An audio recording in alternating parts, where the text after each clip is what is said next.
টাকা আমরা পৌঁছে দেব। আগের সরকার বাংলার বাড়ি নাম দিয়ে 30 লাখ লোকের নামের লিস্ট বানিয়েছিল এবং 12 লাখ লোক তার মধ্যে পুরো টাকা পেয়ে গেছেন 1,20,000 এবং তাদের বাড়ি সম্পূর্ণ হয়ে গেছে।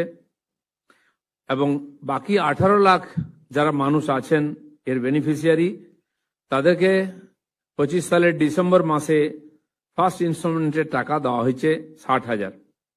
আর তারপরে প্রায় 8 মাস ধরে তারা কোনো টাকা পাননি, তাদের বাড়ি অসম্পূর্ণ আছে। তাই আমাদের মাননীয় মুখ্যমন্ত্রীর নেতৃত্বে সরকার ডিসিশন নিয়েছে যে তাদের বাকি টাকা আমরা দিয়ে দেব। তার মধ্যে 10,20,000 লোক আজকে তাদের দ্বিতীয় কিস্তির টাকা পাবেন। বাকি 8 লাখ যে বাড়ি, সে বাড়ি এখনো রিভিউ হয়ে তার পুরো রিপোর্ট আমাদের কাছে আসেনি, সেটা এলেও তারাও বাকি দ্বিতীয় কিস্তির টাকা পেয়ে যাবেন।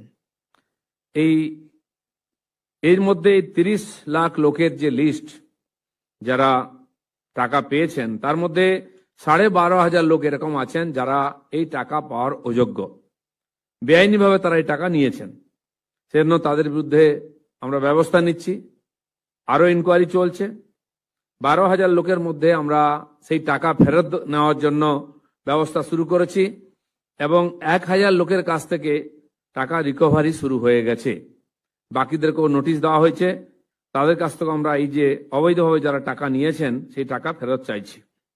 এছাড়াও এসআইআর যে 91 লক্ষ ভোটার বাদ গেছেন, যারা অবৈধ ভোটার ছিলেন, তাদের মধ্যে 57,000 লোক এরকম আছেন যারা আবাস যোজনার বাড়ির সুবিধা পেয়েছেন। এই লিস্টে যাদের নাম আছে, সেই 57,000 নামও এই লিস্টের থেকে বাদ যাবে, তারাও এই বাড়ি পাওয়ার অযোগ্য।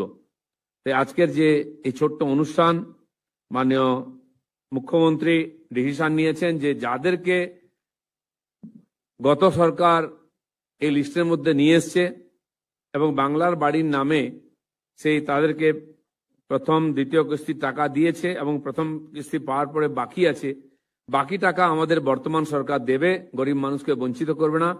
তাই আজকে আমরা তার হাত দিয়েই এই টাকা পাঠাবো এখানে। এবং বর্তমান যে প্রজেক্ট বাংলার বাড়ি, তার নাম পরিবর্তন করে পশ্চিমবঙ্গ আবাস এই নাম রাখা হচ্ছে। আজ থেকে এই নামে এই প্রজেক্ট চলবে। আজকে কিছু বেনিফিশিয়ারিকে এখানে ডাকা হয়েছে, তাদের হাতে মাননীয় মুখ্যমন্ত্রী চেক তুলে দেবেন এবং যেই পদ্ধতিতে এতদিন তারা সুবিধা পেয়ে এসছেন, বাকি সমস্ত এই 10,20,000 মানুষ আর আজকেই অনলাইনে তাদের টাকা ব্যাংকে পেয়ে যাবেন। এই অনুষ্ঠানে আমি মাননীয় মুখ্যমন্ত্রীকে অনুরোধ করছি, তিনি বাকি যে সাধারণ মানুষ চিন্তায় ছিলেন যে এই 18 লক্ষ লোক বাড়ি সম্পূর্ণ করতে পারবেন কি না, তারা বাকি টাকা পাবেন কি না চিন্তায় ছিলেন, আমরা বলেছিলেন পাবেন। মাননীয় মুখ্যমন্ত্রী সেটাকে স্বীকৃতি দিয়েছেন, তিনি তাদেরকে টাকা দিচ্ছেন। বাকি বিষয় তার কাছ থেকে আমরা শুনব। মাননীয় মুখ্যমন্ত্রী এখন দূর নিয়ন্ত্রিত প্রক্রিয়ায়, মানে ভার্চুয়াল মোডে বোতাম টিপে এই জনদরদি প্রকল্পের শুভ সূচনা করবেন।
আপনারা দেখলেন মাননীয় মুখ্যমন্ত্রী বোতাম টিপের শুভ সূচনা করলেন।